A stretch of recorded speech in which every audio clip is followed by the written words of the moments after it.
Quel moment plus propice qu'un voyage en avion pour laisser son esprit divaguer en imaginant l'ailleurs.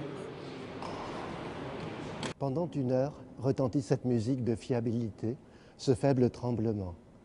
L'avion roule très légèrement. Il y a Il 18 ans, vieillit comme un Alexis être Glohagen vivant. se lançait à la découverte de l'Amérique du Nord. Pendant 4 ans, il croque des scènes de vie et de paysages de ces villes qui le fascinent tant. Un poète voyageur qui n'en est pas moins marqué par l'identité forte de l'archipel. Quand on vient d'un petit endroit comme Saint-Pierre-et-Miquelon, c'est comme si on changeait de planète.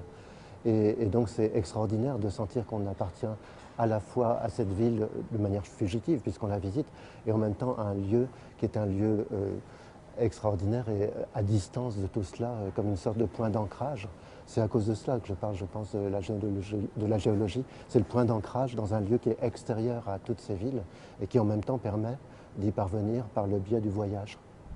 Ce lien immuable entre l'homme et son environnement, Alexis le connaît bien. Originaire du Finistère, celui qui passe ses étés dans un phare à Ouessant a des projets plein la tête. C'est peut-être ce qui a plu à Maurice Nadeau, l'éditeur parisien quasi-centenaire, toujours en quête d'authenticité. C'est un langage de poète.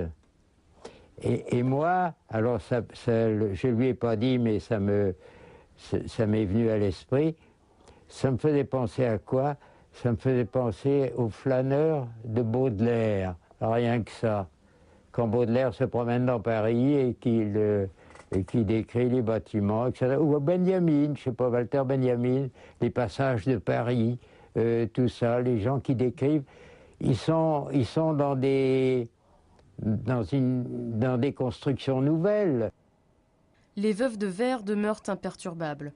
Parfois, une portion d'étage s'éteint et on dirait l'effondrement d'une galerie, écrit Alexis.